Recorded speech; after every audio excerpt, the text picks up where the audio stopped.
সুপ্রিয় দর্শক, আসসালামু আলাইকুম। সবাইকে স্বাগতম জানাচ্ছি আজকের গুরুত্বপূর্ণ সংবাদে। প্রথমেই জানিয়ে দিচ্ছি সংবাদ শিরোনাম। দেশে নেমেই প্রধান উপদেষ্টার সঙ্গে ফোনে কথা বললেন তারেক রহমান। এদিকে বিমানবন্দর থেকে ৩০০ ফিটের পথে তারেক রহমান। অপরদিকে মাতৃভূমির মাটি ছুঁয়ে দেখলেন তারেক রহমান। এবং সব শেষে থাকছে আন্তর্জাতিক গণমাধ্যমে তারেক রহমানের স্বদেশ প্রত্যাবর্তনের খবর। শুনছিলেন সংবাদ শিরোনাম, এখন বিস্তারিত। তার আগে ছোট্ট একটি আবেদন, যদি আপনি ন্যায় ও মানবতার পক্ষে থাকেন তাহলে লাইক দিন। বাংলাদেশের প্রতি ভালোবাসা দেখাতে চাইলে কমেন্টসে লিখে জানান বাংলাদেশে শান্তি চাই। আর সাবস্ক্রাইব করুন আমাদের চ্যানেলটি, কারণ আমরা বলি সেই কথা যা অনেক মিডিয়া আড়াল করে। এখন চলুন বিস্তারিত দেখা যাক। দেশে নেমেই প্রধান উপদেষ্টার সঙ্গে ফোনে কথা বললেন তারেক রহমান। বিমানবন্দরে নেমেই প্রধান উপদেষ্টা অধ্যাপক ড মুহাম্মদ ইউনূসের সঙ্গে মোবাইল ফোনে কথা বলেছেন বিএনপির ভারপ্রাপ্ত চেয়ারম্যান তারেক রহমান। বৃহস্পতিবার ২৫শে ডিসেম্বর বেলা ১১:৩৬ তাকে বহনকারী বিমান বাংলাদেশ এয়ারলাইন্সের বিশেষ ফ্লাইট BG-202 ঢাকার হজরত শাহজালাল আন্তর্জাতিক বিমানবন্দরে অবতরণ করে। বিমান থেকে নেমে ভিআইপি লাউঞ্জে এলে তারেক রহমানকে অভ্যর্থনা জানান বিএনপি স্থায়ী কমিটির সদস্যরা। এরপর লাউঞ্জের একটি কক্ষে অপেক্ষারত তার শাশুড়ি সৈয়দা ইকবাল মান্দ বানু গোলাপ ফুলের মালা গলায় পরিয়ে দিয়ে স্বাগত জানান। এ সময় পরিবারের অন্যান্য সদস্যদের সঙ্গেও কুশল বিনিময় করেন তিনি। এরপর মোবাইল ফোনে প্রধান উপদেষ্টার সঙ্গে কথা বলেন তারেক রহমান। এ সময় তারেক রহমান প্রধান উপদেষ্টার স্বাস্থ্যের খোঁজ খবর নেন। একই সঙ্গে তারেক রহমানের দেশে ফেরা উপলক্ষে সব ধরনের নিরাপত্তা ব্যবস্থা গ্রহণের জন্য প্রধান উপদেষ্টাকে ধন্যবাদ জানান তারেক রহমান। তারেক রহমানের সঙ্গে একই ফ্লাইটে দেশে এসেছেন তার স্ত্রী ডাক্তার জুবাইদা রহমান এবং কন্যা ব্যারিস্টার জাইমা রহমান। এদিকে বিমানবন্দর থেকে ৩০০ ফিটের পথে তারেক রহমান। দীর্ঘ ১৭ বছর পর সব জল্পনা কল্পনার অবসান ঘটিয়ে দেশে ফিরেছেন বিএনপির ভারপ্রাপ্ত চেয়ারম্যান তারেক রহমান। বৃহস্পতিবার ২৫শে ডিসেম্বর বেলা ১১:৫৫ তাকে বহনকারী বিমানটি রাজধানীর হজরত শাহজালাল আন্তর্জাতিক বিমানবন্দরে অবতরণ করে। বিমানবন্দর থেকে বেরিয়ে এসে সরাসরি ৩০০ ফিট এলাকায় যাচ্ছেন তারেক রহমান।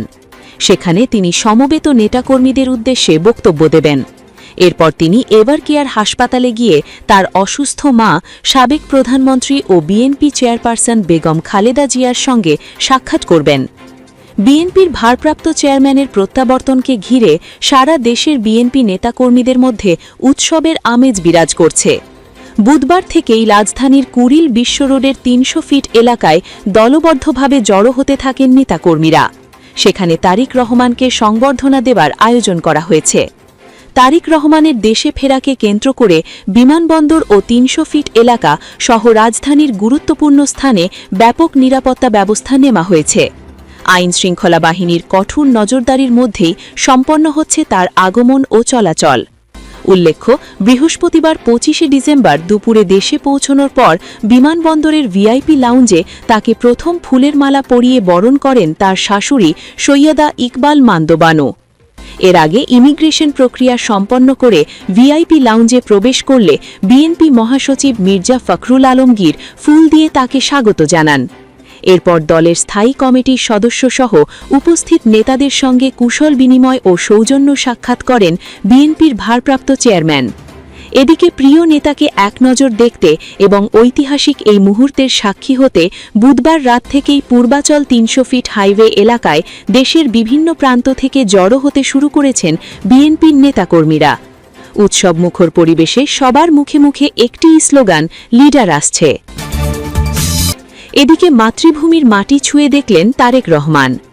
বিএনপির ভারপ্রাপ্ত চেয়ারম্যান তারেক রহমান ১৭ বছর পর প্রিয় মাতৃভূমির মাটি ছুঁয়ে দেশের মুক্ত বাতাসে নিঃশ্বাস নিলেন। বৃহস্পতিবার ২৫শে ডিসেম্বর বেলা ১১:৩৬ ঢাকার হজরত শাহজালাল আন্তর্জাতিক বিমানবন্দরে অবতরণ করে তাকে বহনকারী বাংলাদেশ বিমানের ফ্লাইট। বিমান থেকে নেমে ভিআইপি লাউঞ্জে দলীয় নেতাকর্মী ও স্বজনদের ভালোবাসায় সিক্ত তারেক রহমান দুপুর ১২:৩৫ ভিআইপি গেট দিয়ে বের হন। বাসের সামনে থেকে তিনি নেতাকর্মীদের উদ্দেশ্যে হাত নাড়ান, তাদের সালাম দেন।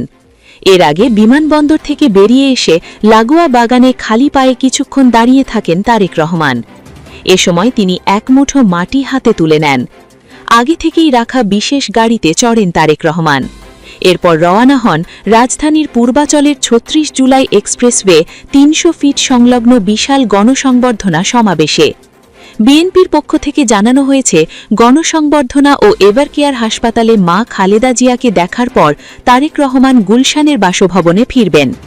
আগামীকাল শুক্রবার বাদ জুম্মা শহীদ রাষ্ট্রপতি জিয়াউর রহমানের মাজার জিয়ারত করা এবং জাতীয় স্মৃতিসৌধে শ্রদ্ধা নিবেদনের মাধ্যমে শুরু হবে তার দ্বিতীয় দিনের কর্মসূচি।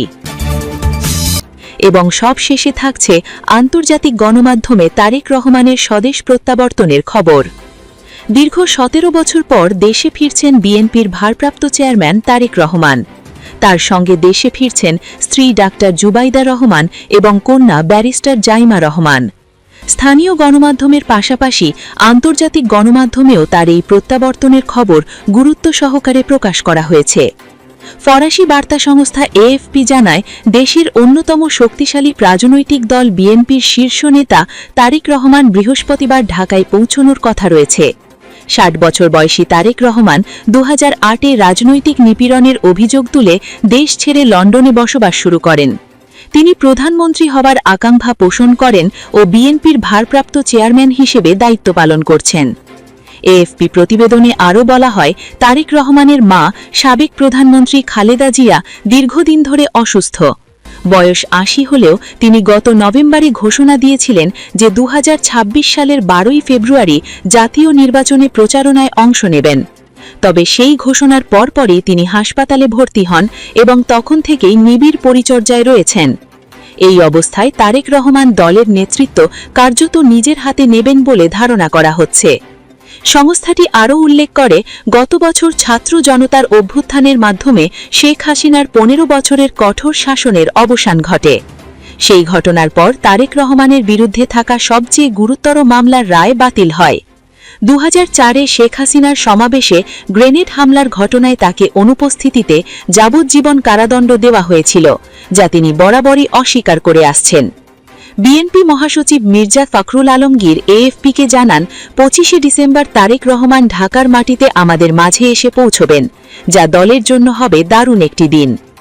আল জাজিরার প্রতিবেদনে বলা হয়েছে, বিএনপি তার নেতার প্রত্যাবর্তনকে ঘিরে রাজধানীতে ইতিহাসের অন্যতম বড় সমাবেশ আয়োজনের প্রস্তুতি নিচ্ছে। দলটি দাবি করছে, প্রায় ৫০ লক্ষ নেতাকর্মী ও সমর্থক ঢাকায় জড়ো হয়ে তারেক রহমানকে স্বাগত জানাতে পারে। লন্ডন থেকে তার আগমন এমন এক সময় হচ্ছে যখন শেখ হাসিনার অপসারণের পর বিএনপি রাজনৈতিকভাবে নতুন গতি ফিরে পেয়েছে। কাতার ভিত্তিক সংবাদ মাধ্যম কি আরও লেখে, তারেক রহমান বর্তমানে বিএনপির ভারপ্রাপ্ত চেয়ারম্যান ও দলের প্রধানমন্ত্রী প্রার্থী হিসেবে তাকে সবচেয়ে এগিয়ে থাকা নেতা হিসেবে দেখা হচ্ছে। ১৯৯১ সাল থেকে বাংলাদেশের ক্ষমতা মূলত খালেদা জিয়া ও শেখ হাসিনার মধ্যে পালাবদল হয়েছে। তবে আসন্ন নির্বাচনে শেখ হাসিনার দল আওয়ামী লীগ অংশ নিতে না পারায় বিএনপির জয়ের সম্ভাবনা জোরালো। দলটির নেতারা জানিয়েছেন, বিমানবন্দর থেকে সমাবেশস্থল পর্যন্ত পথে নিরাপত্তা নিশ্চিত করতে প্রশাসনের সঙ্গে সমন্বয় করা হচ্ছে। বিএনপির সিনিয়র নেতা রুহুল কবির রিজভী বলেন, এটি হবে একটি নির্ণায়ক রাজনৈতিক মুহূর্ত। ব্রিটিশ বার্তা সংস্থা রয়টার্স তাদের প্রতিবেদনে উল্লেখ করে, প্রায় ১৭৫ মিলিয়ন জনসংখ্যার মুসলিম প্রধান বাংলাদেশ বর্তমানে একটি সংবেদনশীল নির্বাচনী সময় পার করছে। নোবেলজয়ী প্রফেসর মুহাম্মদ ইউনুসের নেতৃত্বাধীন অন্তর্বর্তী সরকার এই নির্বাচন পরিচালনা করছে। ডিসেম্বর মাসে মার্কিন ভিত্তিক ইন্টারন্যাশনাল রিপাবলিকান ইনস্টিটিউটের একটি জরিপে বলা হয়, বিএনপি সংসদ নির্বাচনে সবচেয়ে বেশি আসন পেতে পারে। একই সঙ্গে জামায়াতে ইসলামীও নির্বাচনে অংশ নিচ্ছে। রয়টার্স আরও জানায়, তারেক রহমানের প্রত্যাবর্তনের পেছনে রাজনৈতিক পরিবর্তনের পাশাপাশি ব্যক্তিগত কারণও রয়েছে। তার মা দীর্ঘদিন ধরে গুরুতর অসুস্থ থাকায় পরিবার ও দলের পক্ষ থেকে দেশে ফেরাকে জরুরি মনে করা হয়েছে। প্রতিবেদনে আরও বলা হয়, সম্প্রতি হিংসতা ও মিডিয়া হামলার ঘটনায় নির্বাচন ঘিরে উদ্বেগ রয়েছে। এদিকে ভারতীয় সংবাদ মাধ্যম এনডিটিভি তারেক রহমানের প্রবাস জীবনের নানা দিক তুলে ধরে জানায়, তিনি বাংলাদেশের সাবেক প্রেসিডেন্ট জিয়াউর রহমান ও সাবেক প্রধানমন্ত্রী খালেদা জিয়ার জ্যেষ্ঠ পন্ত। প্রায় ১৭ বছর ধরে স্বেচ্ছা নির্বাসনে থাকা তারেক রহমান লন্ডনের হিথ্রো বিমানবন্দর থেকে স্ত্রী জুবাইদা রহমান ও মেয়ে জাইমা রহমানকে নিয়ে ঢাকার উদ্দেশ্যে রওনা হয়েছেন, এমন ছবি সোশ্যাল মিডিয়ায় ভাইরাল হয়েছে। এনডিটিভির প্রতিবেদনে উল্লেখ করা হয়, ২০০৯ সালে বিএনপির পঞ্চম জাতীয় কাউন্সিলে তিনি সিনিয়র ভাইস প্রেসিডেন্ট নির্বাচিত হন ও বিদেশ থেকেও দল পরিচালনা করেন। ২০১৫ সালে তিনি লন্ডনে একটি বেসরকারি পরামর্শদাতা প্রতিষ্ঠান রেজিস্টার করেন, পরে নিজের নাগরিকত্ব সংক্রান্ত তথ্য সংশোধন করেন। সব মিলিয়ে আন্তর্জাতিক গণমাধ্যমগুলো তারেক রহমানের স্বদেশ প্রত্যাবর্তনকে বাংলাদেশের রাজনীতিতে একটি গুরুত্বপূর্ণ ও প্রতীকী ঘটনা হিসেবে দেখছে। দীর্ঘ রাজনৈতিক অস্থিরতার পর এই প্রত্যাবর্তন দেশের গণতান্ত্রিক ভবিষ্যৎ ও ক্ষমতার ভারসাম্যে বড় প্রভাব ফেলতে পারে বলে তারা মনে করছে।